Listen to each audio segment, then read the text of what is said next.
The thoughts, views, and comments expressed by the hosts, their guests, callers, and advisors on Eye of the Nation are not necessarily those of the management, ownership, or production unit of ILS, the Verizon Media Group. Eye of the Nation is a production of ILTV Studios and cannot be represented in part or entirety without the express written consent of the Verizon Media Group. Eye of the Nation is the intellectual property of the Verizon Media Group. Copyright 2026. All rights are reserved.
Degrees. I know the Minister of Health today updated the press in front of Cabinet, I think, on the latest information on that. So we'll try and get that for you guys when we come back from the break as well.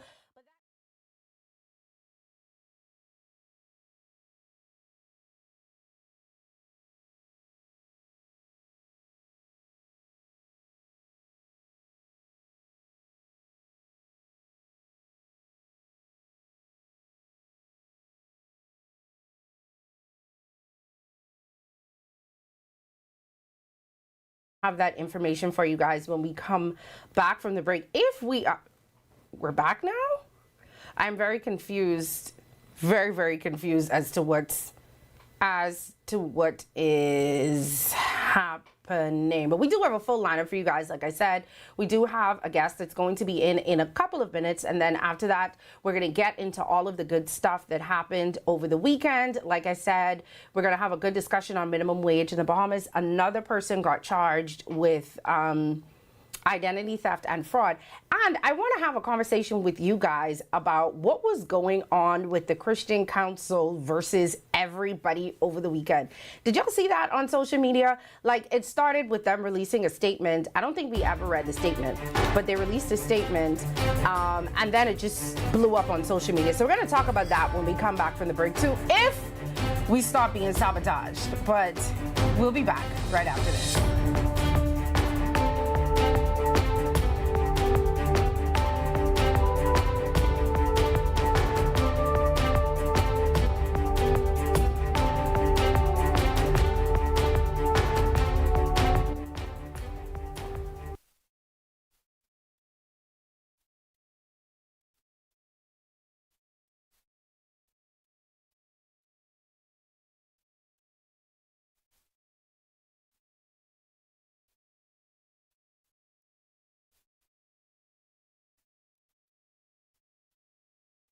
Bring the vibes back. At BTC, we understand your vibes because we live it.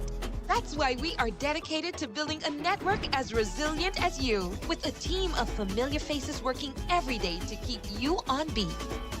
You are at the heart of everything we do. Our commitment is to keep your vibes flowing, no matter what.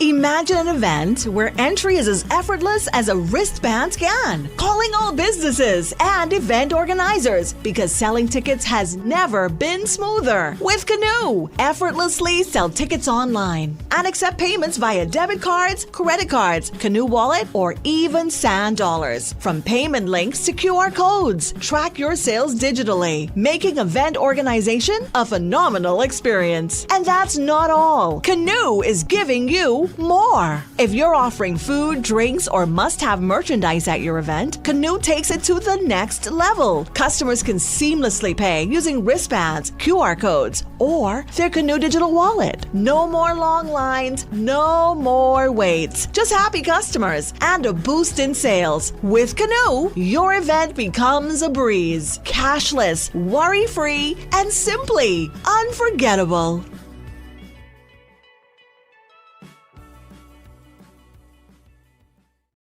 Bring your brand into focus and make your impact on the nation. Go all in with the Impact Bundle, featuring live liners and an in-studio interview. Prefer targeted reach? Audio plus digital delivers radio and digital placements. Or be seen with our television bundle with 20 TV ads across broadcast and streaming. Call 4-666-173. Eye on the Nation. Welcome back to Eye on the Nation.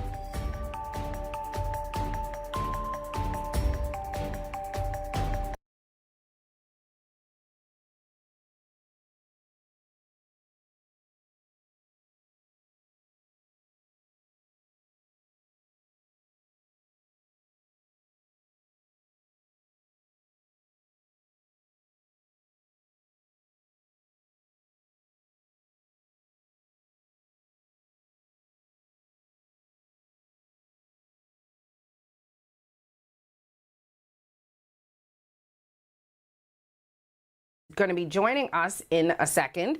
If you are listening to us on Facebook or trying to watch us on Facebook or YouTube, we're having some technical difficulties. I think we are still live on the radio. I'm not sure about television right now, but they're trying to fix whatever needs to be fixed. But like I said, we do have a guest that's going to be joining me in a second. But before our guest comes, I guess we'll move on to... We'll move on to one of the others. I could hear, yeah. We could move on to one of the other stories that we're talking about while we try and figure out what is going on. Hello, how are you? With the television and the radio and everything else. I don't know. I don't know if everybody is still on break from the holiday and this is what's happening, but in any event, like I said, we do have a guest that's joining me right now. We're going to be talking about, the state of healthcare in the country. We're going to be talking about some of the concerns that the nurses have. We're going to be talking about some of the concerns that the public has. We have, I don't want to say new, but we have a returning health minister. So we want to find out from, our nurses how they feel about him returning. And we're going to talk a little bit about what some of their concerns might be. Do you want to come over just a little bit? Is your mic on? I have no idea. Okay. All right. How are you? I am so sorry. I don't know what is happening. This is pure chaos going on with us right now. I think they're trying to figure out what's going on with the technical difficulties with the television and the online stream, but I think we are still live on radio. So we're just going to pretend like we on TV, even though it's just on radio. But you guys can welcome my guest, the Nurses Union President, Muriel Lightbourne. Welcome to the show. Welcome. Thank you for being here. I see you have on green in solidarity with me. I was going to wear green today, so you decided to wear green with me. Oh, okay. I guess that's good. Minds think alike. Is that what it is? Well, welcome to the show. Nice you as well. I know we played a little clip from you maybe last week or a week before, right before the election, where you were saying that I guess your nurses had some concerns about whether or not Dr. Dava would be returning as Minister of Health. And then, lo and behold, he was. So just tell me a little bit about how the nurses took to the news. Well, like I said, after the election, there was a concern whether or not the minister, Dr. Dava, would have been returned as the Minister of Health. A lot of our nurses voiced their concerns about that. Like I said to them, that there is not, at the time I was in my call, it's still not my call who's No, the it's Minister not. of Health. But the best thing that we can do is try to work together because the reality is the healthcare needs some improvement.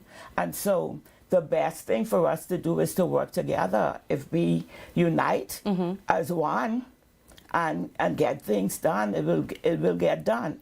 But if we have the tension and the pulling and all that other stuff, things will probably remain the same or perhaps get worse. Yeah. So I'm prepared on behalf of the nurses to work with Dr. Dava. I want to say that in working with Dr. Dava for the past 3 years, I really didn't have any problems per se with him personally. Right. I have no personal issue with Dr. Dava. My only thing is that we need to get things done. The healthcare needs to be improved, not just for the working conditions for our nurses, basically, but anybody when they're sick, they want to be able to lie down comfortably. Yes. And that is my concern. Going into the hospital, I have to be comfortable when you're sick in order to promote, Health and wellness, yeah. So that's all it is. What are some of the major concerns that the nurses still have going on in the hospital? I know we've talked about the conditions of the hospital, and there were some pay issues. What has been resolved, but what still needs to be done for nurses to be happy? Basically, we need, of course, there is still a shortage of nursing, of nurses. And we had an issue before with the overtime pay. So since that overtime pay was resolved, it has been where now that there's a shortage, and I think maybe because of the financial restraint, it's like we can't fill in this with another nurse or with the overtime. So nurses are becoming very disgruntled. Nurses are being very, they're disappointed, their morale is low, and everything else. I actually had a nurse who said to me that, Madam President, I feel very, very bad because when I go to work and it's short, I can't help people, and I don't like the thing that I have to decide who I am going to tend to and who I am not going to tend to. And so that is basically what you're getting from them, and so we have to do something. So you're saying that because of the shortage, nurses kind of have to choose which patients they can help and which patients they can't help. And they have that kind of feeling, and then it's like, you know, we got a mandate to say to do more with less. How do you do more with less? Yeah. You can't do more with less. You know, at the end of the day, you're gonna burn out that nurse, and then that would be another nurse who can't come into work, and then you're gonna add to the deficit already. Well, with them saying that they don't have money, or the government or the minister saying that y'all have to find a way to work with the money that you have now, what can be done to boost the nurses' morale besides giving them more money, or is that what they need right now? I believe with nursing, of course, you always sustain money, but I don't think that is the key concern. The key concern is that when I go to work, I need to have adequate staff to work to give the best that I can. Okay. You know, nurse, I know we have a lot of people complain, and they say, oh, I've been in there and this nurse just doing this, or she just doing that, or she passed me straight. She passed you straight because she dealing with somebody else down there. And you know, we can't deal with everybody if you're limited. How do your nurses handle that criticism? Because, you know, every day, even today, just going on social media, there were complaints about something that must have happened in the hospital last night, and there being a shortage and people having to wait for hours before they were able to get checked in. And then every other day you have people talking about nurses' attitudes, and they're not paying attention to them, or they're cussing them, or, you know, how do the nurses deal with having to deal with the public who already has like a bad taste in their mouth from the nurses? And so what happens is, for most of our nurses, when they are up against that, they kind of, most of them, you know, like talking to a few of them, they like, Madam President, it's very hard, it's difficult, but I can only do the best that I can. And I always say, nobody, when you sick, people is be agitated easily. Yeah. You understand? And so if I come to you and you're sick and you're waiting and you've been waiting a while, and I come to you and I could speak to you nice, but you don't want to hear that. You want to know when I'm gonna be get some service. And so to them, everything just be a little agitated, and people tend to say, oh, she talked to me bad, but that's the way it is. And they've learned to, it's sad that we have learned to accept those criticisms. While we may not like it, we have learned to accept it, because sometimes you have to put your foot in those person's shoes who've been waiting for hours to get some help. And you know, sometimes I think that it's also unfair, some of the criticisms that the nurses get, because it's sometimes things that y'all can't help. Exactly. Like, for example, I think I saw someone on Facebook today talking about having to carry a fan in the hospital, or having to carry a pillowcase or a sheet for the bed, and somehow that still ends up being the nurse's problem for some reason. And that's simply because, for the most part, when persons go into the hospital, they see the nurse first, they see the nurse last, they see the nurse all through the day, simply because the nurses are always there. So everything that goes wrong in the hospital becomes the nurse's fault. And we kind of learn that, and we kind of accept that no matter what it is, that's what is going to happen. Yeah, and like you said earlier, it's kind of hard having to deal with people whose emotions are already heightened, because either you're sick or your loved one is sick. So you've probably been waiting a long time, so you really don't want to hear that you have to continue to wait or anything. So I get that. But in terms of the nursing shortage, what can be done? I think I heard an interview earlier today, actually, with the minister saying outside of cabinet, at their cabinet meeting, that they were thinking about hiring foreign nurses to come in. Is that something that the nurses union would accept? The thing about it is, I have no issues, and I think the minister may have kind of gotten this all mixed with me, right? I have no issues with them bringing in foreign nurses to help with the complement of nurses. My issue is this: the time it takes to hire Bahamian nurses. We already have Bahamian nurses here who've been waiting. Really? Yes, I had a nurse text me. This was last week sometime, and she said to me, Madam President, could you help me? I graduated last year.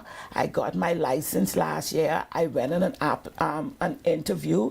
My interview was successful. This is a year now. I'm still waiting for them to call me. Wow. And she's not the only one. You understand? And so my take is hire our nurses. Agreed. I think anybody That's would what want I'm to think that you would asking. want to Right. hire Bahamians first. Hire our nurses. I don't know, but you would get from the conversation from the interview that I listened to that there weren't any available nurses to hire. Yes. And so that's why they're going to go looking elsewhere in order to find nurses. We have nurses here. I have nurses who call me. I tell you, I have texts. Nurses say, oh, Madam President, you could talk to this one. I put in an application, but I haven't heard anything. I have nurses call me all the time. Persons call me all the time and ask me if I could assist.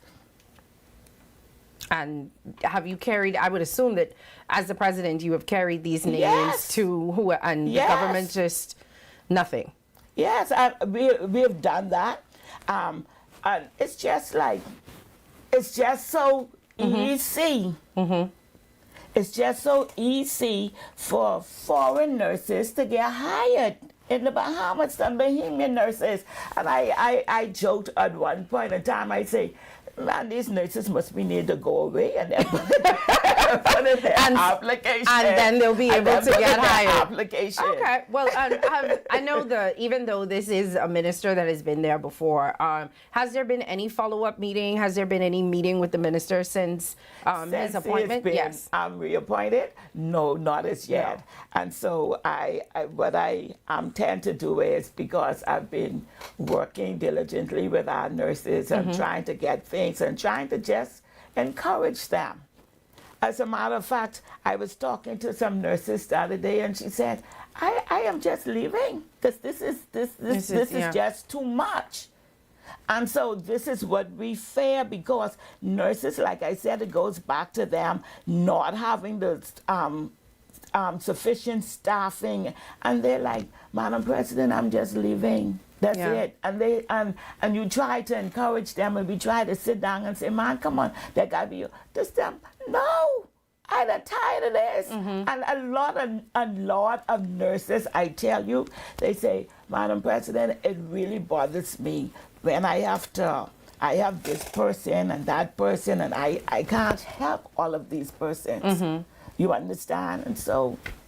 And speaking of nurses leaving, I know that has been a problem that we've had for years. We've always heard ministers after minister say that, I guess, our nurses are so highly trained and they're so amazing that people come and they poach them. They take them and they offer them more money, better resources, working in different hospitals or clinics or whatever around the world. Is this still a major problem that we're having? Believe it or not, some of our nurses, when they quit, I spoke to a nurse the other day. I was just walking around, and the nurse, she looked so like you could see on the face that that's it, right? And so she told me, she said, anyway, I'm leaving. And I think she said she was retiring. She may have retired. She may have resigned last month. Okay. Right?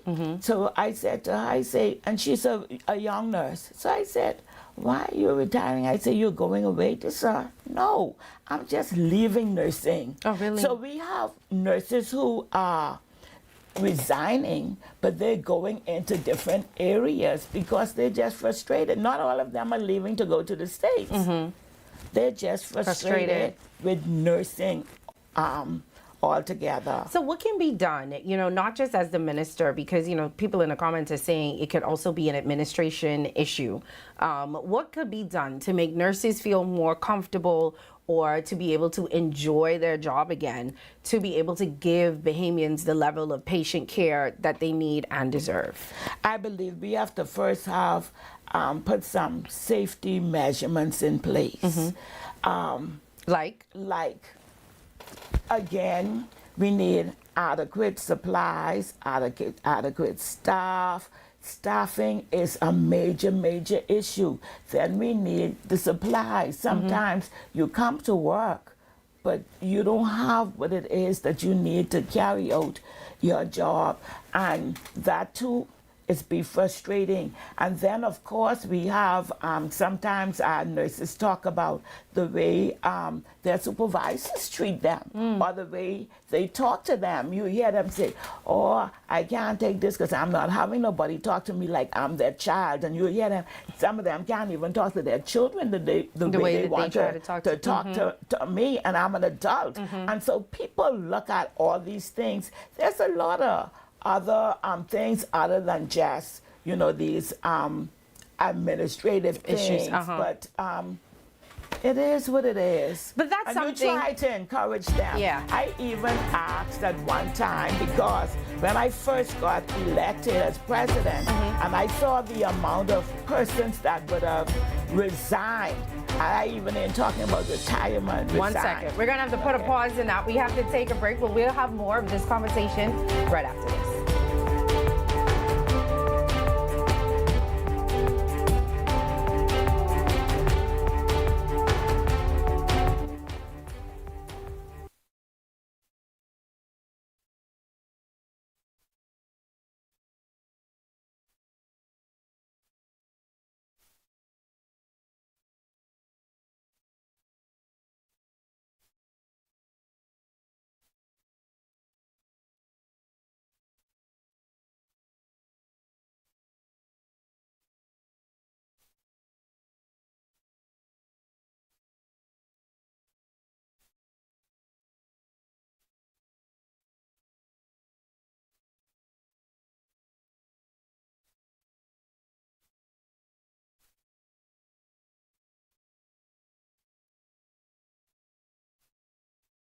Bring your brand into focus and make your impact on the nation. Go all in with the Impact Bundle, featuring live liners and an in-studio interview. Prefer targeted reach? Audio plus digital delivers radio and digital placements. Or be seen with our television bundle with 20 TV ads across broadcast and streaming. Call 4-666-173. Eye on the Nation. Rejuvenate, refresh, treat yourself. Immerse yourself in total comfort. Pamper yourself. After all, you're worth it. Relax. Rid yourself of all life's stresses. At Baja Retreat Anti-Aging Spa, you will find everything you need to enhance your body and spirit. Call today at 323-6711 and begin your journey to serenity at Baja Retreat Anti-Aging Spa. So you want a space, but not just any space. You need something with a little more potential. So how about 1,000 square feet of room to play with? Superb audio and video production capability, digital LED wall, full lighting grid, and about 124 seats to accommodate a full studio audience with so many other features. Make us your home for your next concert, conference, and so much more. Honestly, the possibilities are endless. Here at ILTV Studios, we'd love to bring your next event to life. So what do you say? Do you want our space?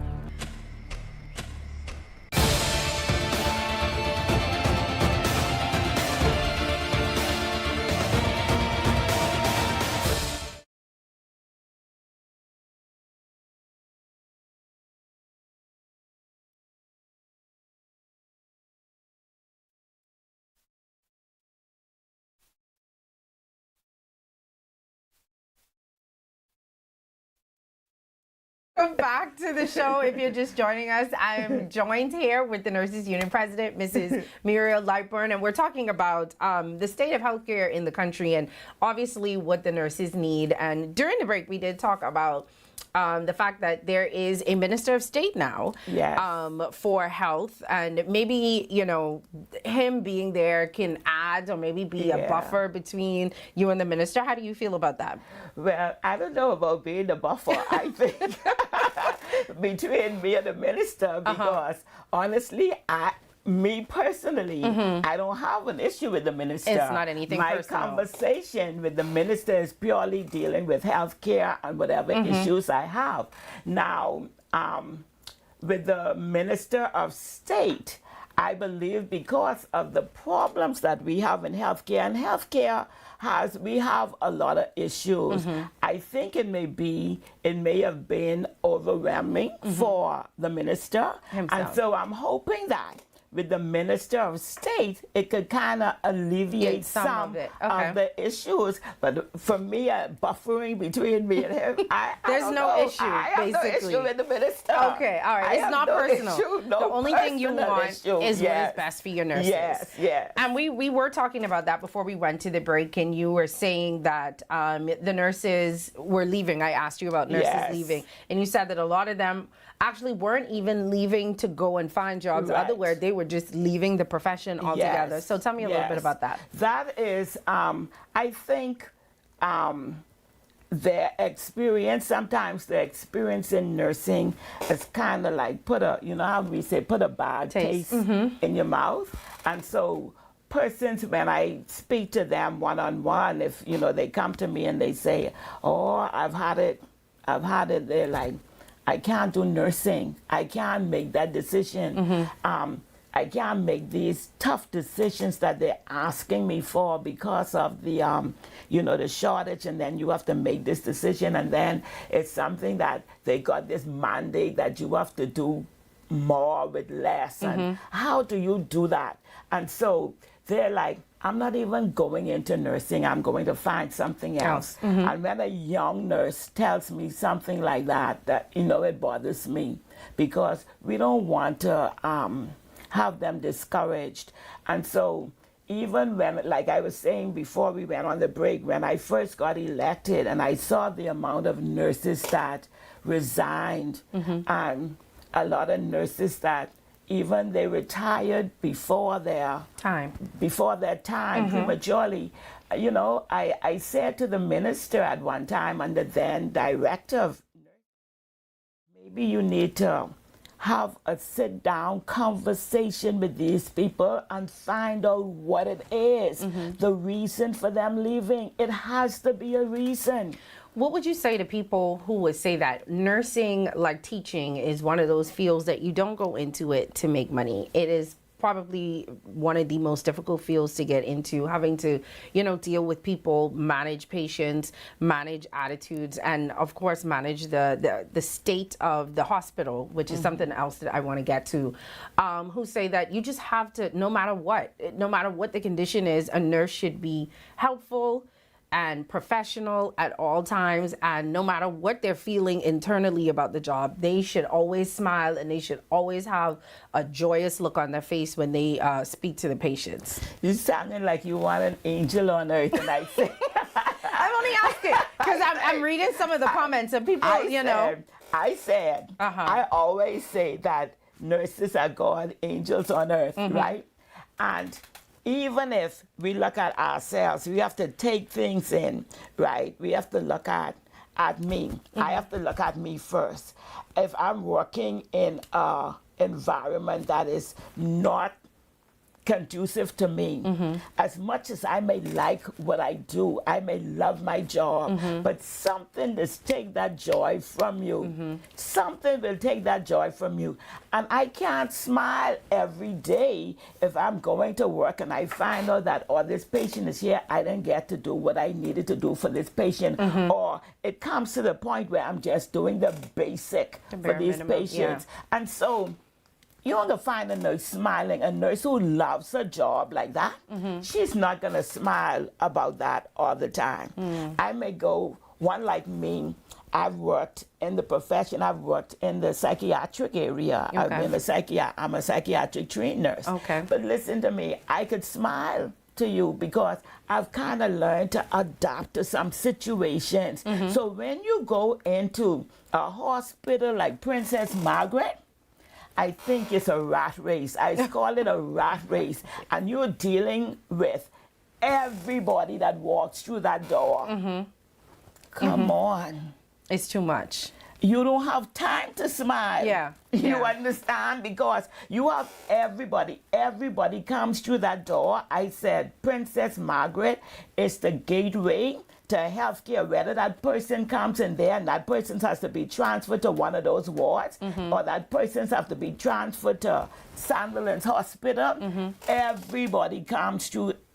Especially accident Yeah. emergency. And so when you have to be running around, you even didn't get time to go to the bathroom. Yeah. So how you could smile? Because if you smile and you was holding in that urine all that time, you understand, you don't have time to smile. Hey, well, let's talk about A&E, because that's where I think a lot of people get the most complaints from. I Right. think I saw something on Facebook today with them saying, I don't know, this doesn't fall under, I don't think it falls under nurses, but they were saying that there was no one to check patients in or register patients last night, and so they were waiting all night for this, whoever the person was, to come in. But the wait time in accident emergency is something that people continue to complain about.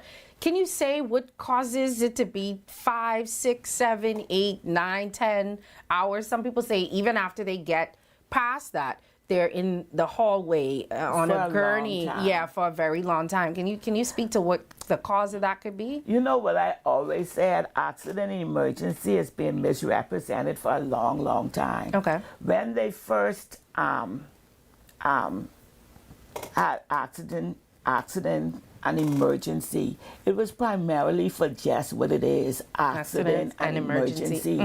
And so what happened was, a lot of times person used to come in, they used to wait until they done go home, or they go to work, they feeling bad, they go to work, they come back home, they lay down, catch themselves, and then they go to accident emergency. And because there were no accidents or emergencies at the time you get served, so people say, oh, I go to accident emergency, I could get served quicker. Now, if you go into accident emergency and your condition is not an emergency, they're going to deal most of the time with the emergencies that come in. You may find that you've been there for 5 hours, and when your name finally called, there's an accident or emergency comes in, right? You get left right there. Right? They're going to deal with those persons. I always tell people, as much as possible, if there's a situation that you could be seeing in the clinics, utilize one of those clinics out there. You understand? We have Fleming Street Clinic right now that is open until 9 p.m. You have Flamingo Gardens Clinic that opens until 9 p.m.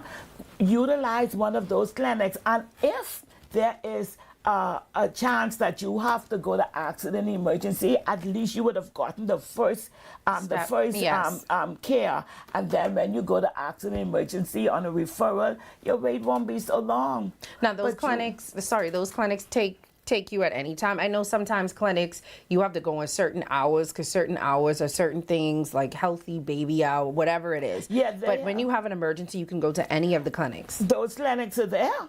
You go there, you see the doctor there, and if, like I said, you need to be referred to accident emergency, then you go to accident emergency. That alleviates the time that you're sitting inside accident emergency to see a doctor. So basically you're saying that the wait is so long because we have a lot of accidents and emergencies. And sometimes you're there, and then it goes back to the shortage of staff.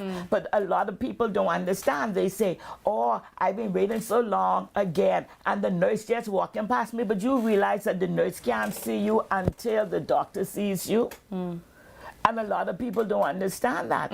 So the nurse may take in do your little prepping for you, then your notes have to go to the doctor. So when your notes goes to the doctor, and the doctor sees you, then the nurse come back to see you. But the nurse can't treat you until the doctor gives them an order. Okay. All right. Well, we have people commenting in the comments that say, well, why can't the nurse just stop and say, I'm sorry, I know that you've been waiting for a long time, but this is what is going on, instead of just walking past and not saying anything at all. Okay, I believe that the nurse can say that, right? And I believe at some point they could say they do, and some nurses do. But then again, like I said to you earlier, some people ain't want to hear that. Some people just won't hear that. And you think that sometimes, rather than the possibility of getting cussed out, as they say, they would just decide not to say anything. Right. Okay. All right. I mean, I could get that. I could get that. Some people may appreciate that. And if I'm sitting down waiting to see the doctor, I could sit down, and if they come to me and say, "Oh, Mom, you have to wait for the doctor, and it's gonna take a little while, but we're gonna get to you," I could take that. But ain't everybody's going to accept that. So you feel like I don't want to say rude, but because tempers are high when it comes to people being sick or their loved ones being sick, sometimes the nurse just don't want to hear, the patient just don't want to hear anybody talk to them. Sometimes that happens. Yeah. That happens. Yeah. And sometimes for real, especially, let's go back to, let's stay in accident emergency. Sometimes I have time. Honestly, I tell you, accident emergency is be short. And the nurse don't have time to stop and say that. Because they try to see the other person so they could get to you. Yeah. You understand? So it's very difficult. It's a win-win out there. Yeah. All right, and I know we talked about let's talk about the state of the actual hospital, because people have complained about that too. Now, that's obviously not something that the nurses can help with, but it's also something that sometimes nurses also get blamed for. The shortage of beds, and something as simple, I think last week I saw someone say they had to take a pillow and a pillowcase and a fan.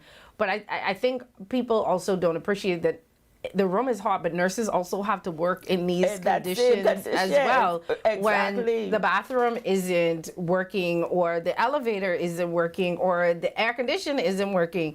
Yes, the patient is experiencing some discomfort, but so is the nurse. So is the nurse. Yeah. Because whatever the condition is, the environment is in there for the patients, that's the same environment for the nurse. Yeah. If it's hot in the ward for the patient, it's hot on the ward for the nurse. It doesn't change to say, oh, it could just be hot for you. But no, the nurses have to work in that same condition, and that's why you hear me talk a lot about these things, because we need to get these things fixed. Yeah. Yeah. It's not so much that I'm coming down on the minister or whatever. These things need to be fixed. Yeah. So tell me some of the things now in the hospital in terms of things that need to be fixed to make the environment a little better, not just for the nurses, obviously, but for the patients as well. And so it's the same old same. We talk about the air conditions are down. The air conditions go down periodically. Then we talk about the nurses talk about not having the supplies that they need to work with. And even with bringing in the fans, that's another thing I look at. Even though patients are allowed to bring in the fans, it could be detrimental, it could be a hazard for them, because you could imagine them coming down out of the bed and tripping on all these cords all over the place. So that poses a safety hazard for the patients. And so when we advocate, a lot of times they say, oh, the nurse is always doing this and the nurse is always complaining. When we advocate for your loved ones lying in that bed. For the patients as well. Because if they make the working environment suitable for work, it makes it suitable for your clients or your loved ones laying in those beds. As well. Yeah. I understand. I guess, the problems in the hospital have been going on for so many years. And I think Bahamians are just so tired of hearing all of the excuses that they want things to happen right now. And I think that sometimes they look for people to blame. And unfortunately, because the nurse is the first person that you see, sometimes y'all get the brunt of it. Nurses get the brunt of it. And some of them are learning to cope with it. Some of them are learning to cope. That shouldn't be something that you have to learn to cope with, but we learn to cope with it because we understand those patients. I have been sick. I waited in the hospital. There was a time as a nurse, I was sick. I went to the hospital. I had to wait long. No, I would have used my nurse card. Now I'd have been like, I was a nurse, so I could have gone in the back myself. They knew I'm a nurse, but accident emergency was crowded. I waited long. You would not believe I went home because I had injured my back. I had a fall. I injured my back at home. I went to the hospital. I waited so long, and then I had to sit up with my back hurting on something that didn't even have a back, on a stool. And I say, you know what? I going home so I could lay down in my bed. I went and I lie down in my bed, and when the pain came back to me, I went to sleep. And as I was walking back into the hospital, my name was being called. After I had been gone home and gone to sleep, my name was just being called. So you know what it is to wait. I know what it is to wait. Yeah, but there is more that could be done, because you don't want people to have to be, especially, back pains or these other things, you don't want people to have to be waiting so long to get served. But you're saying the majority of it is things that y'all can't help because, I guess, crime is out of control, or accidents on the road, or shootings, or whatever it is. So that takes precedent to all of the other walk-ins at the hospital. I know a couple years ago, one of the ministers, I can't remember which one, had said that one of the biggest problems that we have at the healthcare is us, in terms of we're unhealthy, and we're the reason that the hospital is so clogged, because the majority of the incidents that they have to deal with at the hospital are things that we could help. Exactly. Like we need to walk more, we need to eat better, because if we do this, then we wouldn't have to be going to the hospital so much for these things. Do you agree with that? I agree with that. As a matter of fact, when the Minister of Health, he had, when they were talking about building this new hospital, and he was talking about the budget in a town meeting, I said to him, I think we are focusing too much on tertiary care. Why don't we invest in preventative care? When I came into nursing, that was one of the first things they say. You have to first, primary care is prevention. And I believe if we start with healthy lifestyle, if we start on how to resolve conflicts. You look at our schools, looking at our schools, as a matter of fact. You have people fighting, these children fighting every day. You look around, this one, and ganging this one, ganging the next one, over small matters. And so if we could go into these schools, and if we could teach these children how to resolve conflicts, if we could go in here and teach them healthy living, for the most part, life is going so fast, and because of the employment level and the salaries, people, persons working 2 and 3 jobs, the quickest thing to do is find for your children is give them fast food. Yeah. And it's cheaper. And let's be honest, it's cheaper. And it's cheaper. Yes. And that's the quickest thing we do. So again, if you pay people the salary that they deserve, some people deserve, you can never pay nurses. And I understand our economy, right? They talk about our economy and what they can do for us. But if you pay people a reasonable salary, right, where I don't have to go on 2 and 3 jobs, I could be home with my children, I could be raising my children, I could be teaching them, good moral standards, I could be cooking for them. These days, we ain't got to worry about it. So you think all of that is part of the reason that the hospital is so full? Yeah, because we have a lot of... It starts from there. You can imagine you having children with obesity. How? Well, noodles cheap. Salad expensive and noodles cheap. And it's unhealthy and it's full of sodium, and we know it's not good. Exactly. But it's cheap, and also not only is it cheap, it's something that they can make themselves, because if I'm too busy working or trying to do other stuff, I could just say, when you get home from school, make the noodles. But then the noodles and the hot dog, which is absolutely awful for you, is something that they eat. So that's why you have obese noodles, kids. The hot dogs, but the Kool-Aid and the spaghetti and all those things. These things making our children sick. But it's all I can afford. Guess what? That's all in some cases, that's all I could afford. And in another case, I owed at least my children have something to eat. Yeah. She said you could give them something hot. That's what we said. We giving them something hot. The We're noodles not definitely looking at the long term. You're right. We're not looking at the long-term effects. And so that's what we need to do. Yeah. We just need to help. We got to help It needs to be preventative. ourselves. You know, Yes. also before we go, you did mention the new hospital. How do you feel about that? Because I know right before the election, the opposition was saying they were going to scrap that new hospital if they came into power and just invest in Princess Margaret Hospital. But, you know, the government and ministers for years have been saying that the hospital is in a horrid state. Like, you literally just putting Band-Aids over it. And honestly, it just needs to be demolished. Do you think that the hospital can be fixed? The hospital can be fixed. I think if we have people doing serious about their work. Take, for instance, how long accident emergency was under repair? Well, I heard the minister A say raise today. of money, millions of dollars. I heard the minister say today about repairs. Now, I don't know if he was specifically talking about accident emergency, but he said one of the issues was having renovations going on while the hospital is obviously still up and running, and you have dust and the noise and the patients, and sometimes the only thing you have separating the construction work and the patients is a sheet.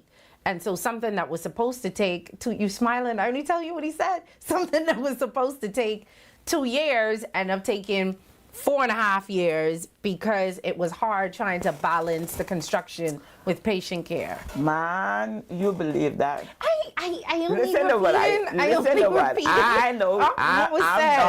I'm not an engineer, but I am. There's something that say before you start anything, you count the cost.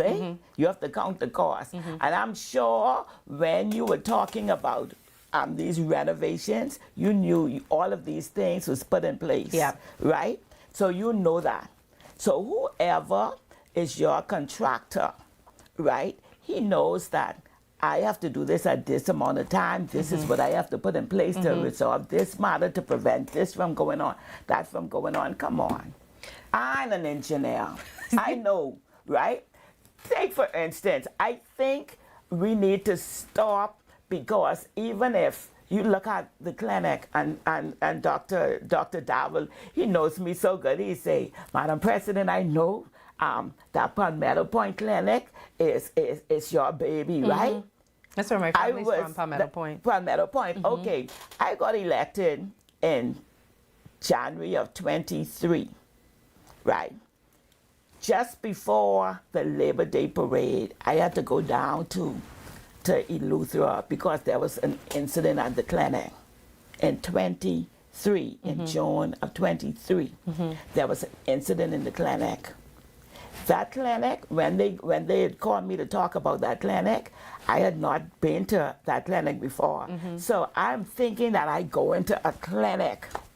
I pull up to the clinic. You from Palmetto Point, so No, you know. So I pull up to the clinic. The clinic is a house. So I try to imagine the nurse and the doctor having to lock themselves up inside this clinic to protect themselves from the perpetrator that was going in there after one of the clients, patients. right? So, and then they was telling me on the phone how they had to push this card to the door. And so when I literally walk in that clinic and I saw the little card that they had to push to the door, this is a bedroom now, right? So you know that's a bedroom door. Right? This ain't no sturdy door.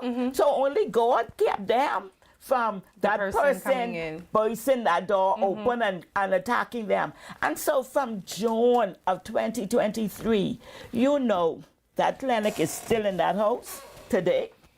Okay. Well, come on, man. I just don't know. You know, time is about to run out on us, and I really enjoyed the conversation. But I want you to, you know, if you had to make a plea to the government, the administration, the minister, those who at PMH, the PHA, what would you like to say to them right now on behalf of your nurses? On behalf of my nurses, my plea would be to them, please, first of all, We have an industrial agreement that we need, that we were negotiating, that we need to continue with this negotiation with our industrial agreement that needs to be signed. A lot of our nurses are saying, Madam President, what's happening with our industrial agreement? I need that done. I need that. Please. Okay. That's what I would say. I would also say, please, let's work together to get the state of our healthcare in the condition that if you were sick and you had to lay down in one of those hospital beds, you wouldn't have no problem. And if you wanted to say anything to your nurses, because I know you were talking about, a lot of them being frustrated and a lot of them wanting to leave, not just leave for better opportunities, but leave the profession because of the state of the hospital. What would you say to them as well? I would say to my nurses, be encouraged. I know that the condition is not what you would like it to be, but I believe with all my heart that it's gonna get better. And I believe for anybody to go through 4 to 6 years of training, it had to be a love for this profession. And so I'm gonna plead with you, just let's work together to get it to the place that you would want it to be. All right. Well, thank you so much. I appreciate you for joining me. It was a wonderful conversation. And hopefully, honestly, something could be resolved, not just for the nurses, but for patient healthcare in the hospital on the whole. Yeah. But it's been a pleasure. We'll be back, guys. We still have a full line up for you guys. We're going to open up the phone lines a little bit early today as well. We'll be back right after this.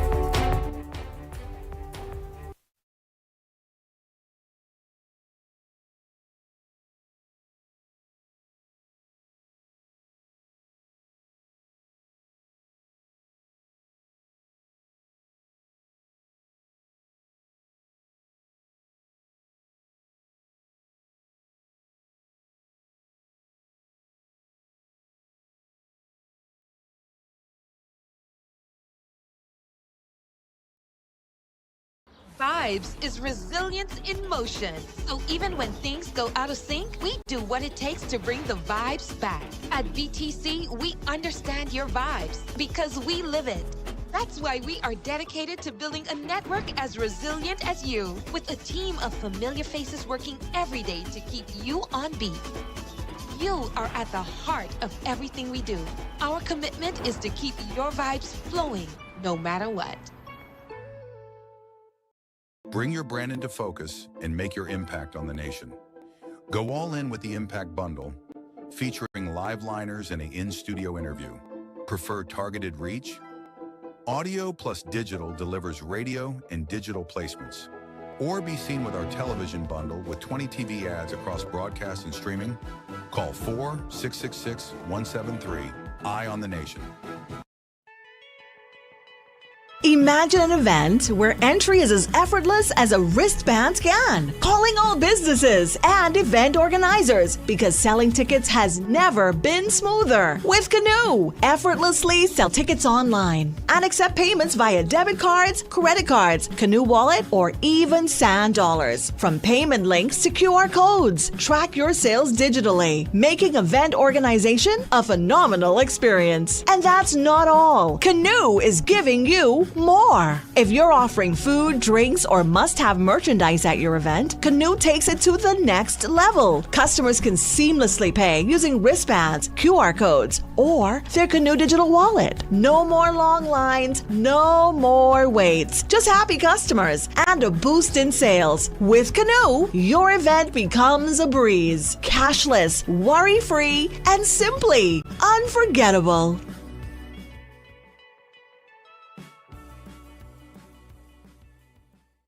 Edenwell has expanded their testing menu. We now offer blood work, drug screening, and so much more. Our hours of operation are Monday to Friday, 7 a.m. to 5 p.m., and Saturday, 8 a.m. to 1 p.m., located on 11 Madera Street. We are here for all of your laboratory needs, with fast and reliable lab work done by our friendly and knowledgeable staff. Let us help you take the needed steps to stay in the know about your health. Let's keep working towards a healthier you. Stay Edenwell.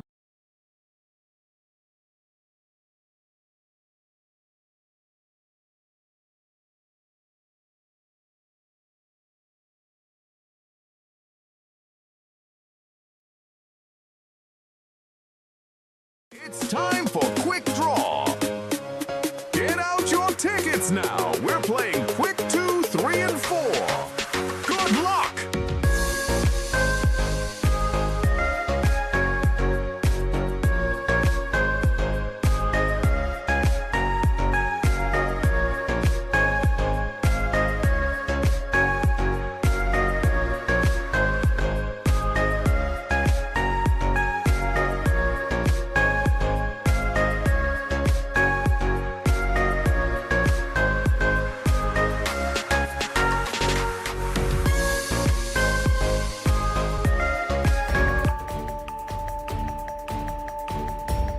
Welcome back to Eye on the Nation.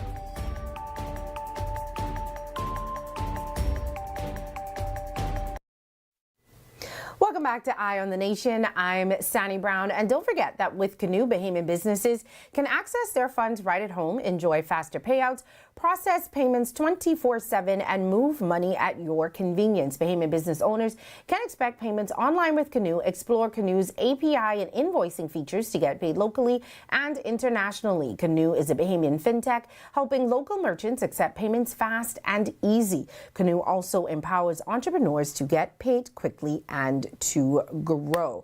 All right, well, if you're just joining us, we were speaking to President of the Nurses Association, Muriel Lightbourne, for the first, 45 minutes of the show. She was telling us about the nurses concerned, about what is happening in the hospital, and obviously about what the state of their arrangement is in terms of the industrial agreement that the nurses is supposed to be working out with the government that she said is still on hold. She kind of explained a little bit about how the nurses feel. You know, we always hear from the public about their complaints and the issues that they have, but it's rare that we hear from the nurses side. And so she was letting us know how some of the nurses felt. And some of y'all, I mean, I couldn't even read some of the comments that some of y'all were saying. You know, I appreciate you guys always being able to chime in and say, but boy, sometimes we could be a little bit nicer. But anyway, we do have a full show, the rest of the show lined up for you guys. We are going to open up the phone lines early. So if there's anything that you want to talk about, chime in on a conversation that we've had earlier or something that I'm going to be talking about now. You can give us a call. It's 323-7775, 323-7775. So the cabinet met today for the first time since they were elected on May 12th. So all of our new cabinet ministers met this morning, which is obviously in advance to what's going to happen today. There's a lovely picture of all of them. Not what's going to happen today, sorry, what's going to happen tomorrow. You know, the budget presentation is expected to be presented tomorrow. And so they met today to, I guess, discuss what's going to happen then and take pictures and show to the press that those 20-something ministers and ministers of state are actually doing something. So there they are, their first official cabinet meeting. So, of course, you know, going in tomorrow's budget communication in the House of Assembly, most people expect them to be talking about certain things. We know that's going to happen, and we know the walk from the cabinet building to the House of Assembly with the red suitcase, and traditionally the Prime Minister, who usually is the Minister of Finance, will do the budget communication, but we're being told that will be done by Michael Hakidas tomorrow. So the budget communication happens, and then after that they break, and then they come back next week and they will start. All the individual ministries will talk about the budgets that they have been allocated and where that money is expected to go. I know a lot of people are expecting the government to address like the cost of living measures, if there are going to be any new taxes, if they're going to take taxes off certain things, if they're going to do anything else with VAT. Additional food sustainability issues. These are some of the things that they're expected to address, as well as public service issues, salary issues. Will there be any increases? Will there be, you know, any new additions to any more funding for government ministries? I know one of the big things I'm sure that the opposition is going to be listening for is the travel budget. That was one of the big things that people kept talking about, all of the money that the government spent traveling the last 4 years. So I'm sure people are going to be listening intently to find out if that budget has gone up or if that budget has decreased. Pensions, different stuff like that, infrastructure, road improvements. These are all the things that are expected to talk about tomorrow, and energy reform. So If you are interested in listening to a 3-hour speech, you could tune in tomorrow to the House of Assembly for the budget presentation. But like we said, they met today. You could put the picture back up. That was them on their first official cabinet meeting. And I guess we're going to find out all of the things that they talked about tomorrow when they finally meet for the budget. One of the other things that people are hoping that they talk about is minimum wage. I've seen the issue of minimum wage come up many times. I think I've said what my opinion was on minimum wage here on the show before, but Eyewitness News did a story on it, and they wanted to know what y'all felt about minimum wage in the Bahamas. And this is that story, and we'll talk about it right after this. With the cost of living under increased scrutiny amid a tense global economic climate, the conversation surrounding a possible minimum wage increase is once again taking center stage. Our Rebecca Bain reports. If minimum wage is increased, what should it be? It's a question now dominating social media platforms across the country, sparking heated debate and divided opinions online. But on the streets, many Bahamians appear to agree on one thing. The current rate of $6.50 an hour is no longer stretching far enough. $550, $600 a week is like what I think should be minimum wage. About $400. $400 a week. That would be, yeah. It don't have to be nothing crazy like, $30 an hour, but like probably like 10 to 15. $10. 10 wouldn't kill nobody. Some say that rate does not sustain the average Bahamian household, and for others, they argue it can barely cover basic expenses for a single individual. I don't think I should be spending $1,200 to live in Vauxhall. I'm so sorry. You know how much a one-bedroom costs over here? Over $1,000 on a good day. No one can make that. No one can pay for a one-bedroom off minimum wage. It's not enough. It's definitely not enough for anybody to survive. Others say they feel overworked, underpaid, and increasingly frustrated as the cost of living daily continues to climb. I feel like a lot of jobs now, you sign up for one position and you end up doing like 4 more on the job. So, and most jobs don't have like a secured annual increase. Another concern emerging in the debate is the impact low wages may be having on young professionals. Some Bahamians who pursued their education abroad say they are hesitant to return home. Varying salaries may not match their skills, education, or expectations. You know, they always say, oh, well, go home, go away, get your degree, come back home. There's always jobs for you guys. First and foremost, a lot of people that go off to work and get these degrees, there's no jobs for them when they come home. And as we already know, minimum wage is trash, so they're working these jobs just to survive. If you're not providing the sufficient jobs and everything for them in their own country, why would they stay? Meanwhile, the minimum wage debate does not just impact employees. It also carries implications for employers. While some business owners fear an increase could place added pressure on operating costs and profits, one accountant says adjustments can be made if they are introduced responsibly. Realistically, if the trends are going up in terms of cost, that means you took your profit margin up. So that means you do have that headroom to actually get that done. During the Davis administration previous term, Labor Minister Pia Glover-Rose said government had not yet received recommendations from the National Tripartite Council regarding another wage increase, but maintained that any decision would be approached responsibly. For now, whether Bahamian workers will see more money in their paychecks this term remains unclear. Rebecca Bain, Eyewitness News.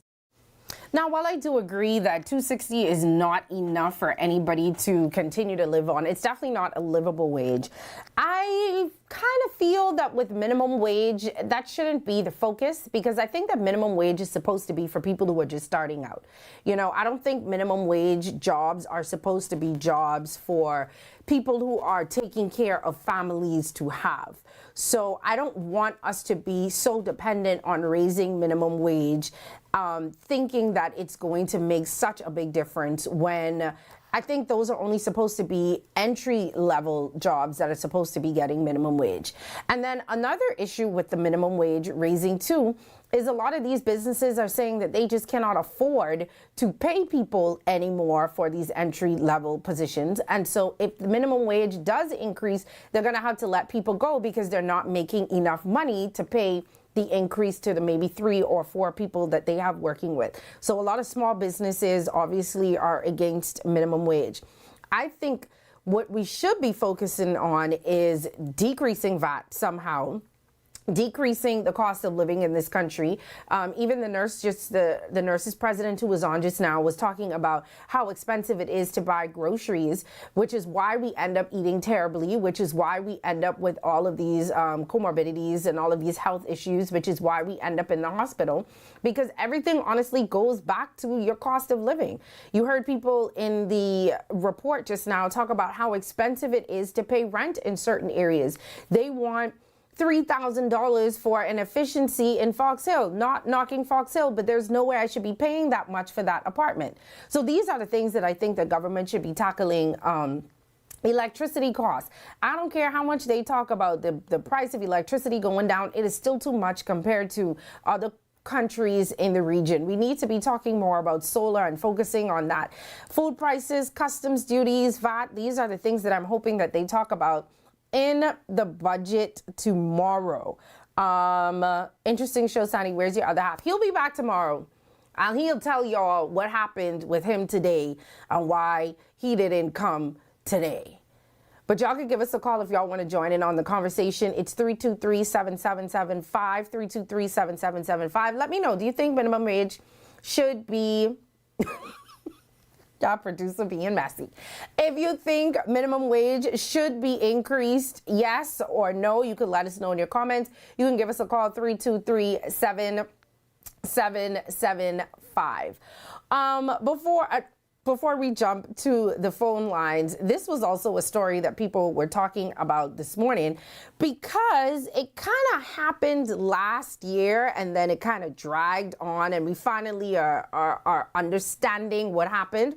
So the Bahamas' former ambassador to Bahrain has been banned from holding any meaningful post in the nation's financial services industry for 20 years after apparently misappropriating significant funds, okay? So the Securities Commission apparently has a prohibition order against Hiram Makinov. Y'all remember, he resigned, I think it was last year, and they didn't really tell us why he resigned. He resigned and they said that he had to deal with some personal matters. Now, I ain't saying this what the personal matter was, but I'm just saying this is what's being reported today. So the Securities Commission said that he is not fit and proper to serve in any financial services post regarding the regulator's prior approval after he agreed last year, when he resigned, to repay money that he took from clients of his now former employer, the IPG Family Office.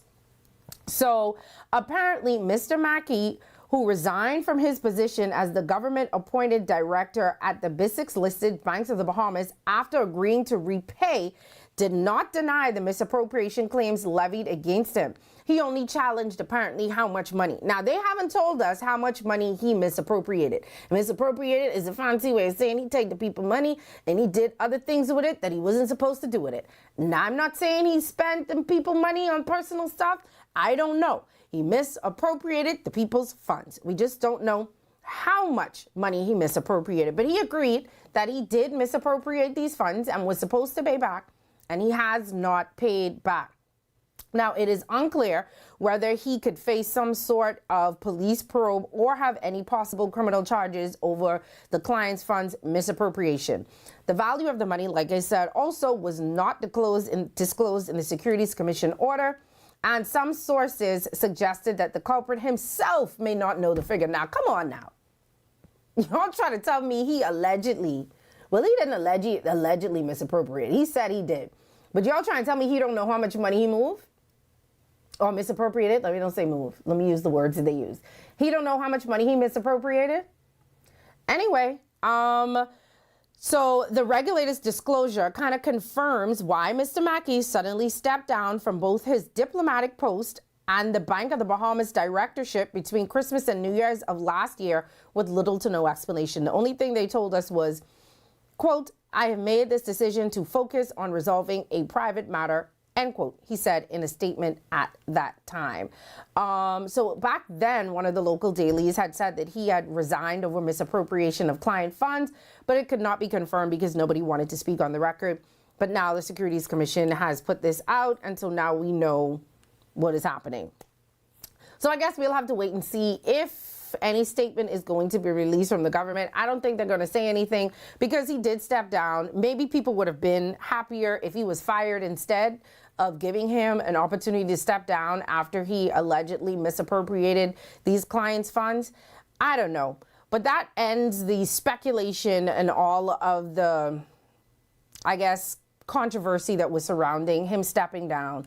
Child Sandy, that go deep. So tell me the tea. If y'all know the tea in the comments, let me know what the tea is. But the people say he misappropriated the money. So if you know exactly what happened, let me know what the tea is. Somebody said minimum wage should definitely be increased. Someone said, but why isn't VAT removed? VAT is still here. VAT on what? I think they removed it off of some of the items in the food store. I went to the food store Monday, and child, I'll tell you one thing. The bill was still high. I do not understand it, but the bill was still high. Somebody said the cost of living needs to be reduced. We have a call. Let me take this call before we move on to the next story. Hi, caller. Welcome to the show. Hi, caller. Are you there? Hello? They just breathing in the phone. 323-7775, 323-7775. You can call us and let us know if you think that minimum wage needs to be increased, or do you think that other things need to happen? Cost of living needs to go down, electricity needs to go down, any other thing. 323-7775. All right, so we're going to move on while he answers the phone to another story that people were talking about today. The pilot who was involved in that crash is breaking his silence, and he's talking. And, you know, I'm actually happy that he's coming out and saying things, because there's been a lot of rumors that have been circulating around this plane crash, and people have accused him of stuff, and he didn't come out and say anything. One of our favorite persons to go on live went online this weekend live and made some other claims. I'm not going to repeat those. Y'all ain't going to cause me to get sued. And some of the claims that he made was also against the pilot.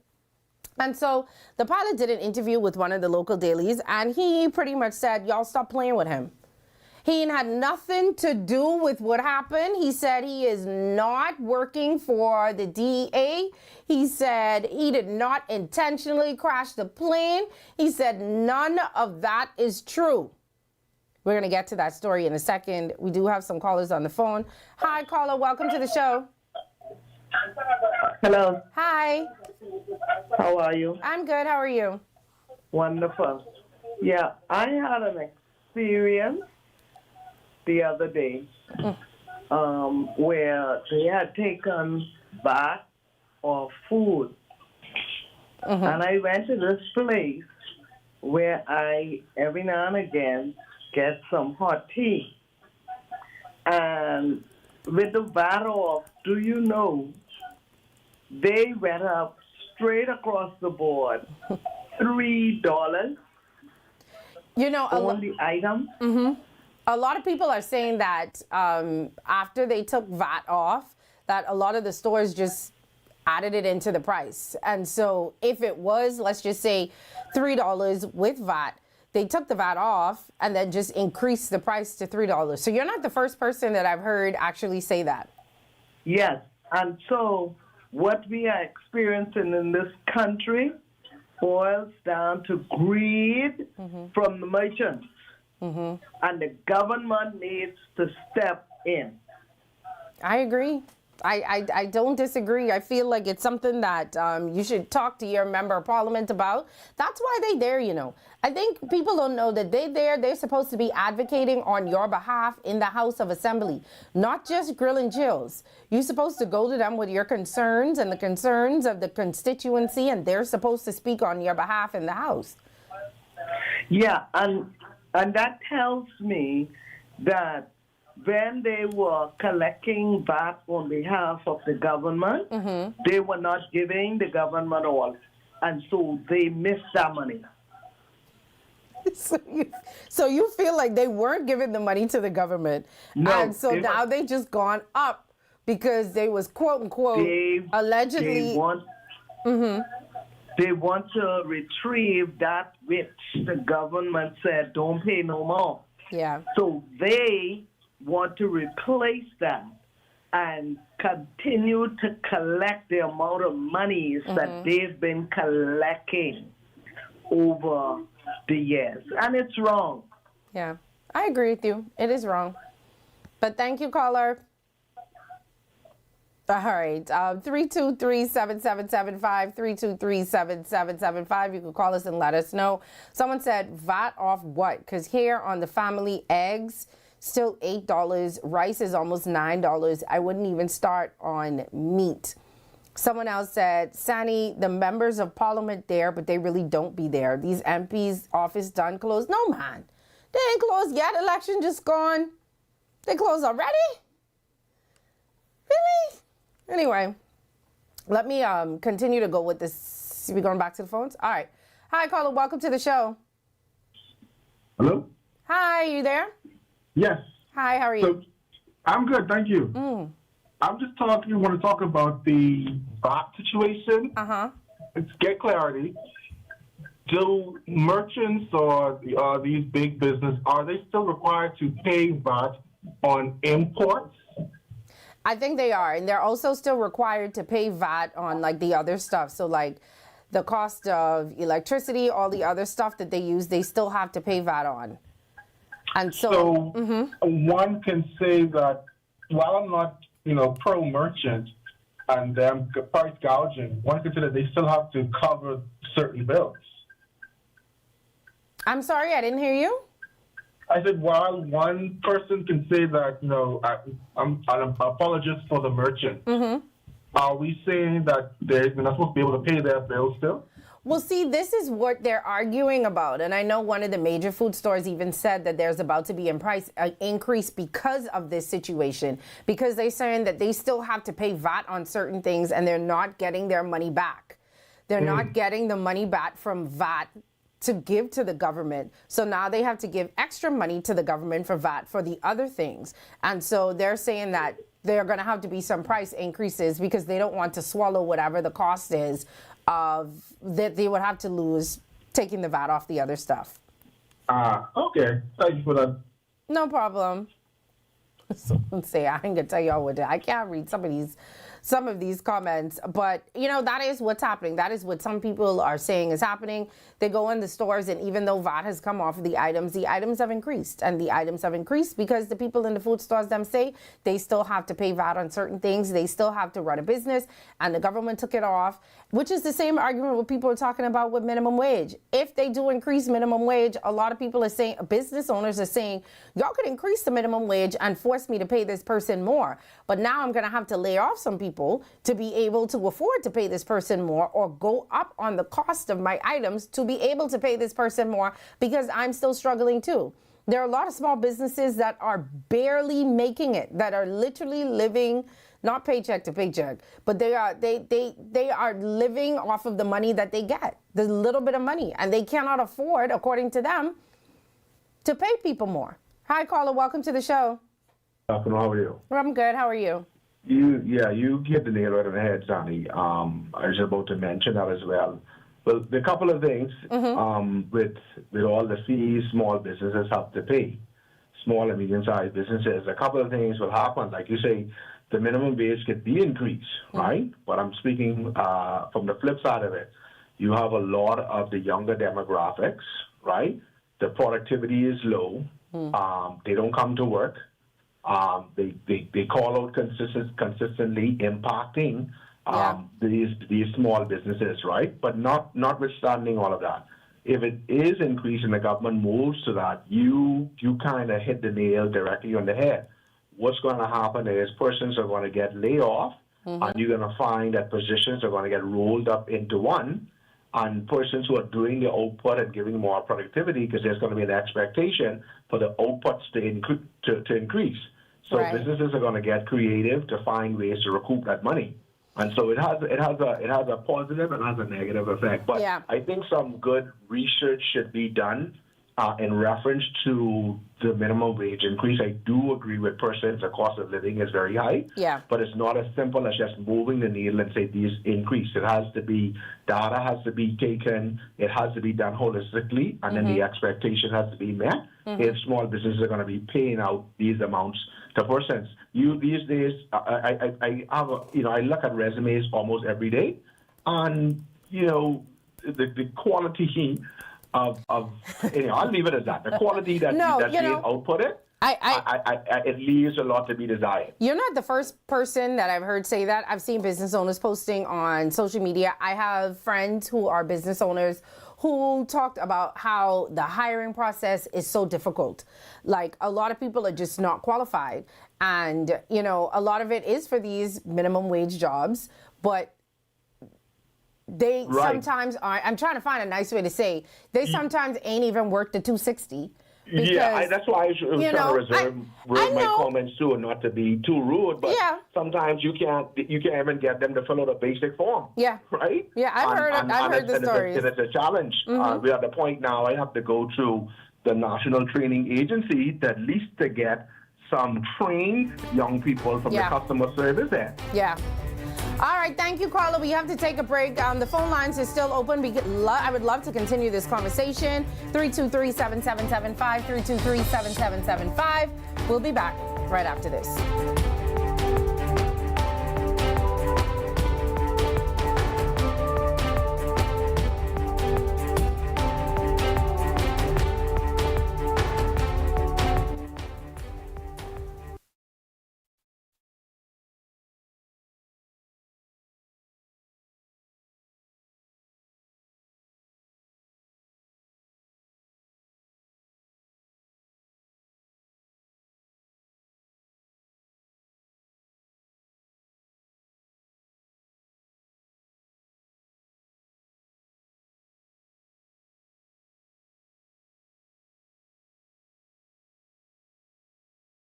Vibes is resilience in motion. So even when things go out of sync, we do what it takes to bring the vibes back. At BTC, we understand your vibes because we live it. That's why we are dedicated to building a network as resilient as you, with a team of familiar faces working every day to keep you on beat. You are at the heart of everything we do. Our commitment is to keep your vibes flowing, no matter what. Bring your brand into focus and make your impact on the nation. Go all in with the Impact Bundle, featuring live liners and an in-studio interview. Prefer targeted reach? Audio plus digital delivers radio and digital placements. Or be seen with our television bundle with 20 TV ads across broadcast and streaming. Call 4-666-173. Eye on the Nation. It used to be when one line faulted, the whole neighborhood went dark. Now, this device sends a pulse, finds the problem, and reroutes power so more homes stay connected. Upgrades like this one are reducing outages and transforming our grid, making it stronger and smarter.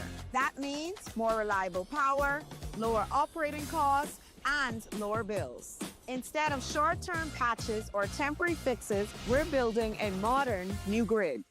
Rejuvenate, refresh, treat yourself. Immerse yourself in total comfort.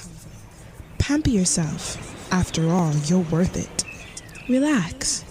Rid yourself of all life's stresses. At Baja Retreat Anti-Aging Spa, you will find everything you need to enhance your body and spirit. Call today at 323-6711 and begin your journey to serenity at Baja Retreat Anti-Aging Spa.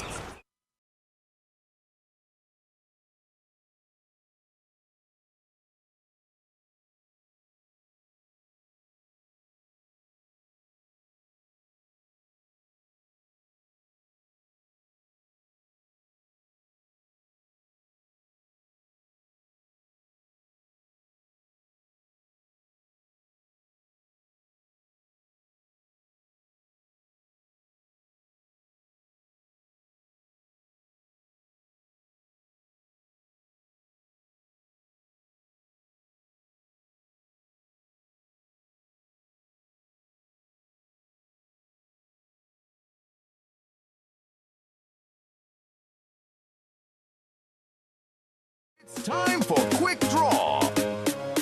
Get out your tickets now. We're playing Quick 2, 3, and 4. Good luck!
Welcome back to Eye on the Nation.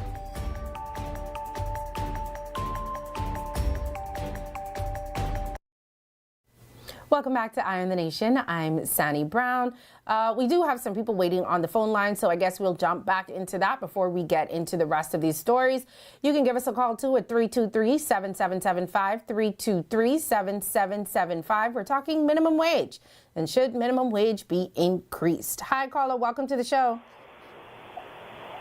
Hi, caller. You there?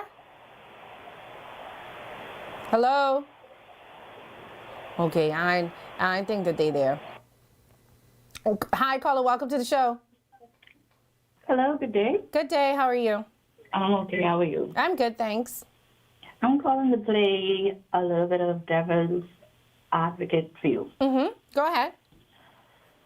I'm hearing people calling in and speaking about the young people, but nobody ever speaks about the flip side of it. Okay. Here in our country, employers have a habit of hiring persons for one job, and then after being hired, 15 other responsibilities get added on to you, as if that's what you signed up for. Yeah. You know, that happens not just with young people, too, by the way. I've worked a couple of places where you do this, and then all of a sudden, a lot of other responsibilities, and then they tell you to be a team player. You know? Exactly. Yeah. I have a major issue with that. You see, Sonny, our parents' generation have perpetuated that kind of work ethic. And now here our generation comes along where we want to be duly compensated. Yeah. So they turn around and tell the young people, oh, you're lazy. That's the common blanketed thought process about the work ethic across the country. Young people are lazy. They don't want to do this. They don't want to do it. No. If you hired me to cash, why are you telling me to clean your toilets after I arrive? Make it make sense. And they still want to pay you the same amount of money. Exactly. Yeah. For example, Sonny, I work in the healthcare field. Okay. I appreciated the fact that you had that lady on the other day, and she spoke to some real issues. I have friends who have had their nurse's degree for more than a year and have not been hired. Yeah. That's ridiculous. Yeah. I'm hearing that the School of Nursing gives them such a hard time to attain this one degree. And then you turn around and tell them, oh, yeah, we can hire you. I don't understand that. Somebody told me that that's a problem with the public service because teachers are having that issue too. Like you'll have teachers waiting after they've already graduated for years before they could finally get hired. But then you want to turn around and tell the same young people in the country that your solution is to add people who are not from here. Foreigners. And have to get acclimated to our climate and our country to deal with our country people. Yeah. This is a disparity that's going on now in healthcare. Because now you have a lot of different culture people who may not be able to relate to our own. Yeah.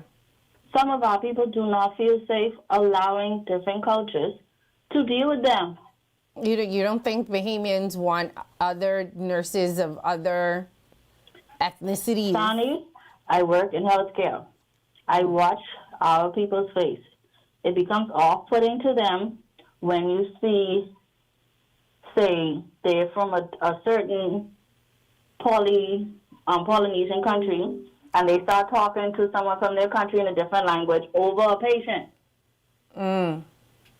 These are the things that patients tell me, but are afraid to say because, of course, they want to be taken care of. Right. Okay. And you know our people aren't easy.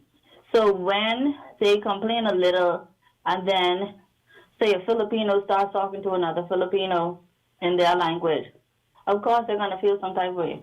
Yeah.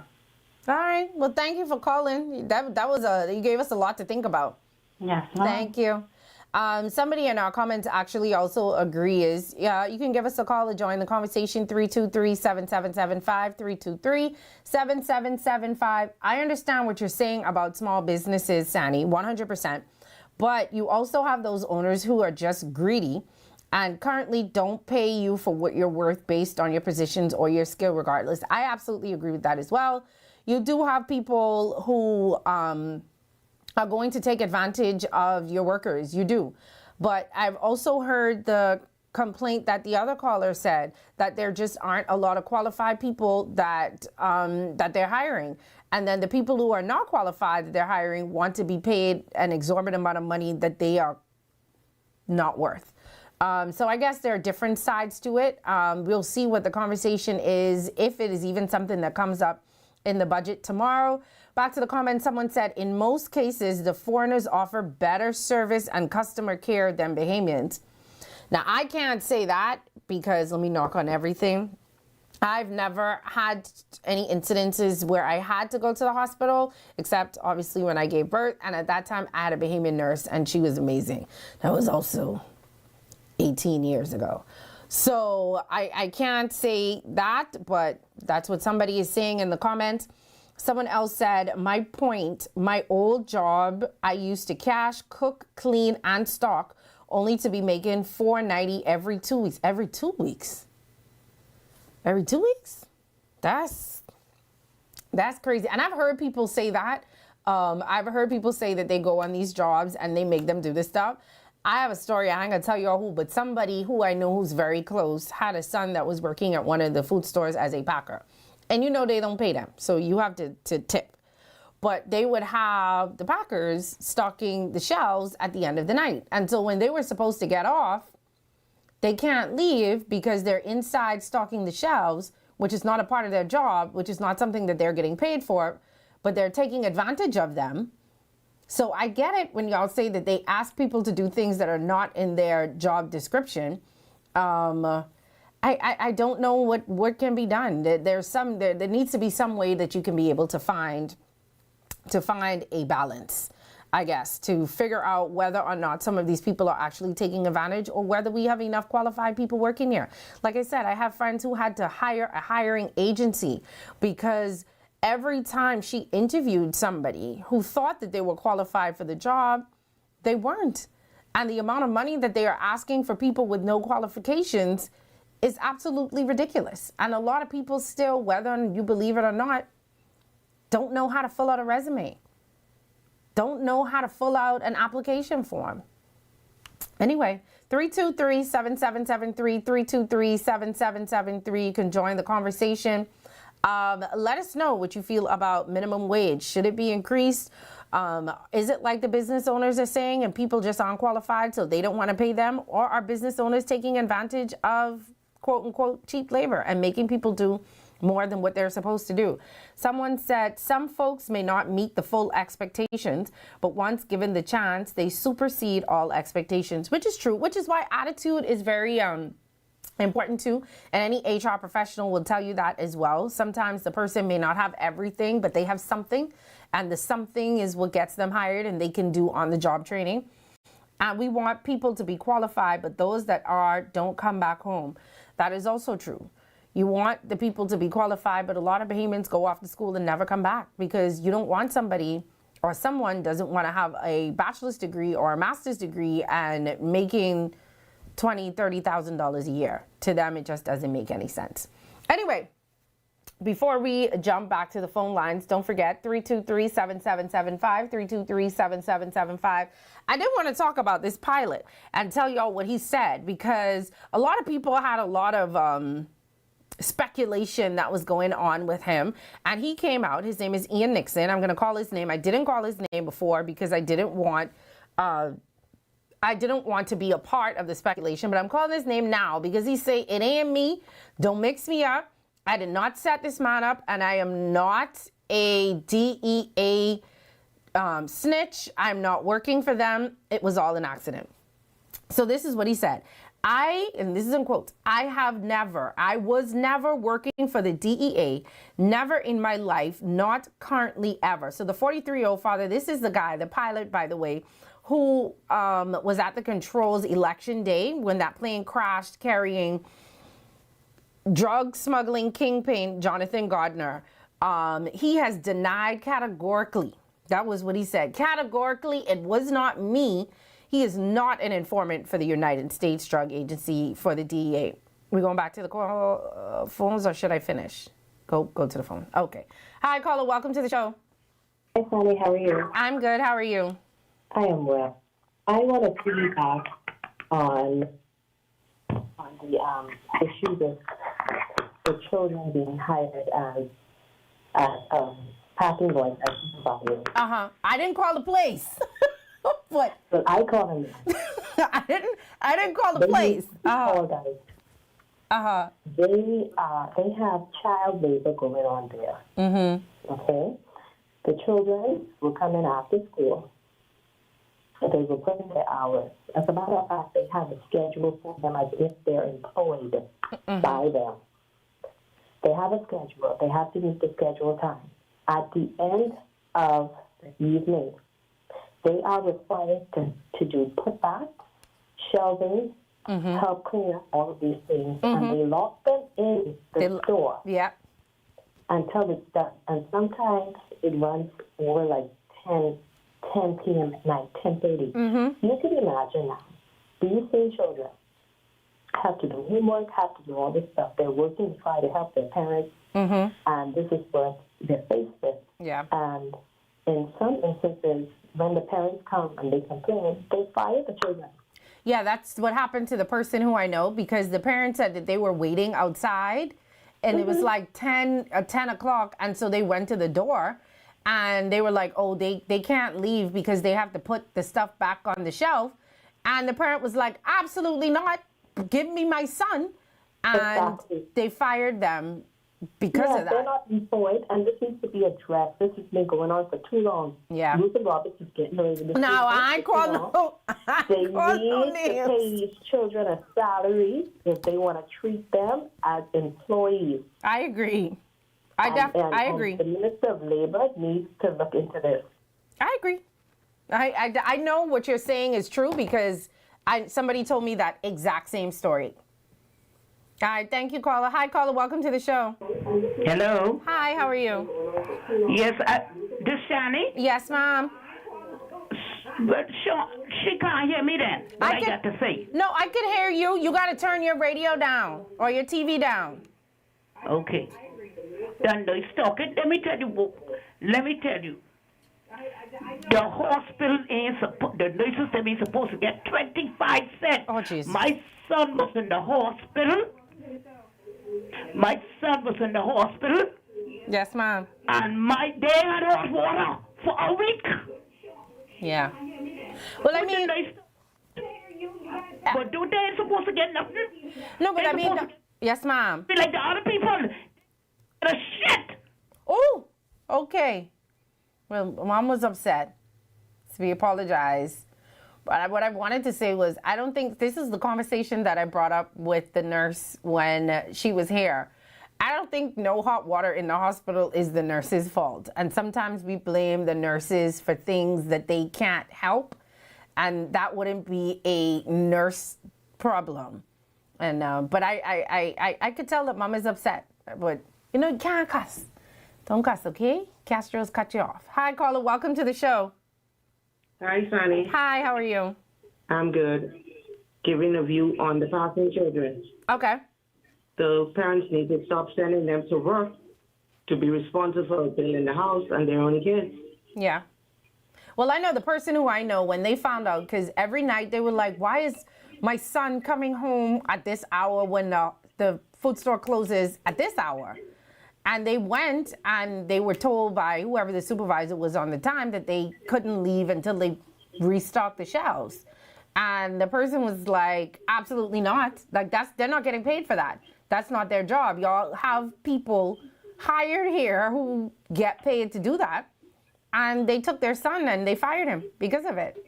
Yeah, because the children doesn't stock the shelf. What happens is, the groceries that the customer wouldn't buy, they would put it back. Yeah, so they have to put the stuff back. Yeah. Right. But I mean, they're not getting paid for that. So yeah. Well, a lot of the parents, they don't want to take the opportunity away from the kid. It's the only way some of these kids are able to afford some of their things to go back to school, to be honest. A lot of them are in clubs that they have to pay for. And I think that sometimes people just take advantage. I disagree, but that's okay. Yeah. You think that some of these kids don't need the money? They need the money, but then they need to be responsible also. Responsible how? The kids or the parents? The parents, both the parents and the kids. If the kids willing to pay back, why can't they carry the carry back? Yeah, but I mean, I ain't getting paid for that. Are you going to pay me extra? Even if they pay them a little something at the end of the week, to say thank you for helping us. Because that's technically not my job. Okay. All right. Thank you. Hi, caller. Welcome to the show. Johnny, how you? I'm good. How are you? I'm good. I just listening to the show and everything. So the food stores running sweatshops. Your phone is breaking up. I could barely hear you. I said the phone is running sweatshops, and they're raising the prices on the food of the items that I was taking off on.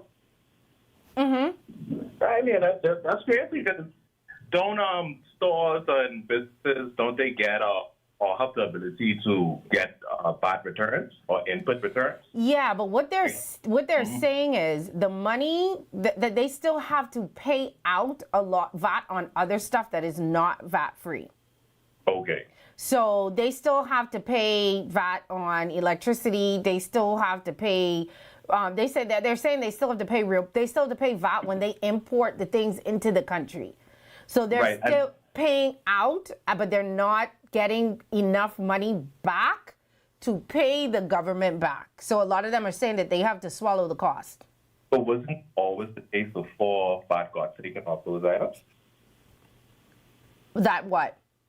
Yes. That there was a lot of expenses that they still were paying VAT, like on electricity. Yeah, but then they could have collected some of the VAT from these items that now. So now I'm not collecting VAT off of food store items anymore.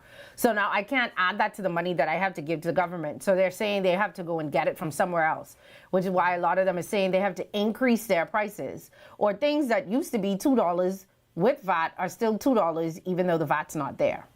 I guess I'll give that. Oh, that's all. All right, thank you. All right. So let's see. That woman sound like she worked for. I'm calling the police. Someone else say that woman clearly worked there. Them boys don't get paid by the store, so they shouldn't be held hostage. I also agree. I'm not gonna lie. I don't think that. Mind you, I have no problem with them doing the extra work, but pay. Like, pay them. Don't take advantage of the people churning. That's all. And have them lock up in there. Someone say, for God's sake, he's a rich man. They still have to make their money. I don't know, 323-7775, 323-7775. You can join the conversation. I put in for a specific drug at the hospital before election. They told me I cannot receive it until June 11th because they were out. That was a conversation I think we had last week. Someone did say that a lot of the pharmacies were out of specific drugs. I don't know if this is the one you were talking about, but a lady did call back and tell us that she got straight. So I don't know if now you want to go and try and see if it is available. Hi, caller. Welcome to the show. Hello. Hello. Hi, how are you? I'm okay. How are you? I'm good. I'm already for the show. Yes, ma'am. You're on the show. You have to stop. Yeah, don't listen to the TV or the radio. Listen to me. Hello? You got to listen to me, not the TV. Yeah, listen to me. You got to listen to me, ma'am, or they're going to cut you off in a second. I don't want them to cut you off. Oh, jeez. Go to the next caller. Hi, caller. Welcome to the show.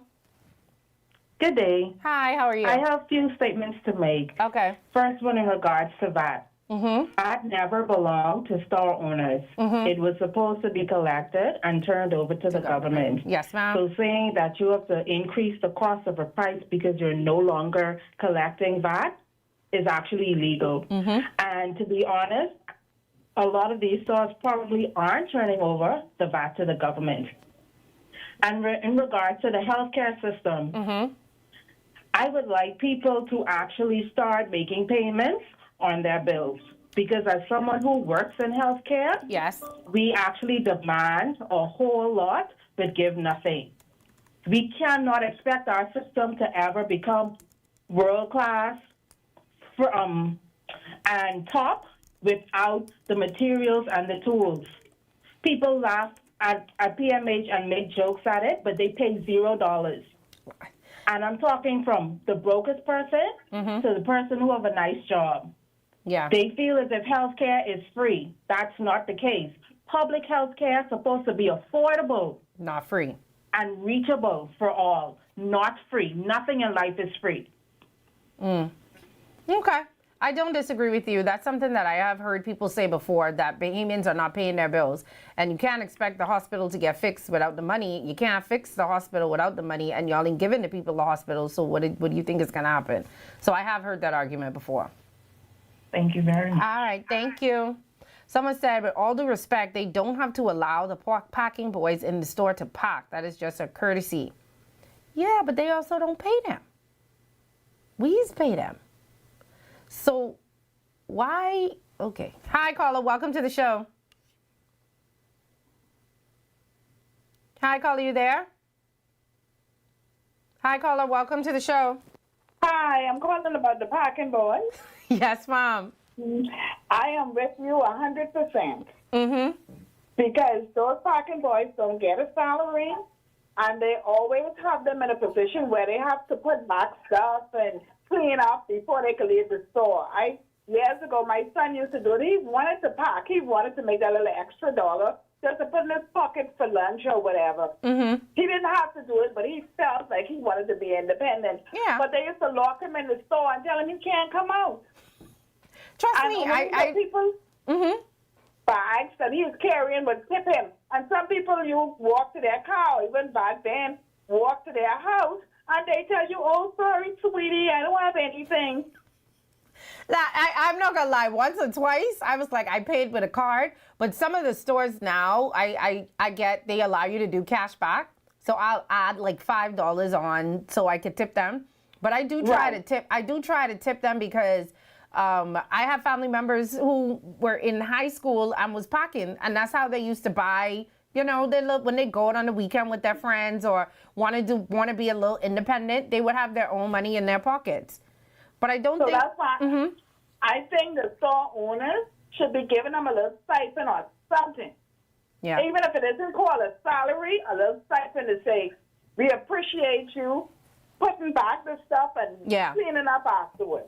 I do agree. If you're going to let them work, just give them a little something. Even if it's a little something at the end of the week, it don't have to be anything serious, but I don't feel like you should take advantage of them. Honestly, I don't. And I feel like they are taking advantage of them. Well, I agree. All right, thank you. Okay, bye-bye. All righty. Someone said, oh God, I'm missing all the comments. I was the only qualified person on the job, but the management didn't want to give me a pay increase. I left. Someone say, many times I try to seek professional growth within a country and was always overlooked for someone, cousin or friend. Well, we all know how that works here too.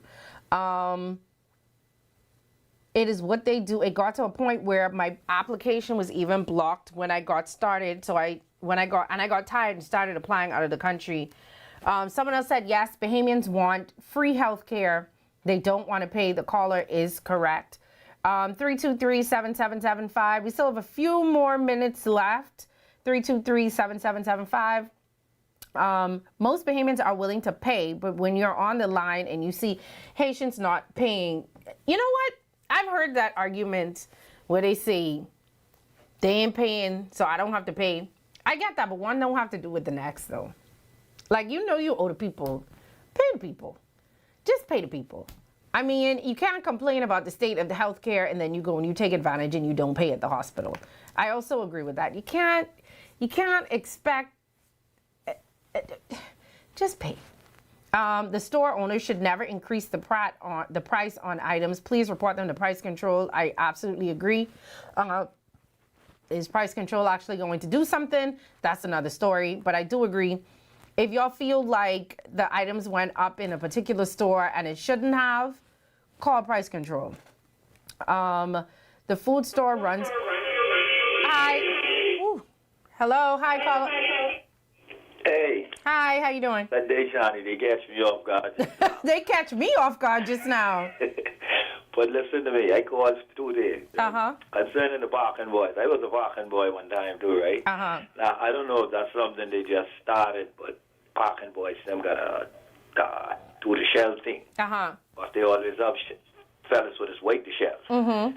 Right? Parking boys park, and they don't park, they go. Now, back in my day, we used to get, I used to wait to the Super Bowl on Nassau Street. Mm-hmm. We used to get like, say, $7 for a paycheck, and that go along with that in whatever parking we. They used to pay y'all a paycheck? Yeah. $7 every Sunday. $7? Yeah. Well, $7. I'm going to say, now, how long ago this was? That's plenty money back then. Okay. Okay. Yeah, but I said that's what they used to do. I thought they still used to do it now. Because me and somebody just had a big conversation about that. And I tell them, man, yeah, they pay them parking boys. They but don't. Now you're all saying they don't pay them. Yeah, apparently not. Well, that is it for our show. Thank you guys for sticking with me today. Through all of the little technical challenges that we had, we, of course, ended up getting everything sorted out in the end. We'll be back tomorrow. Leaving, we'll be back tomorrow. The show will be back to normal tomorrow, and tomorrow is budget day. So we're going to have a lot to talk about. We'll see you guys.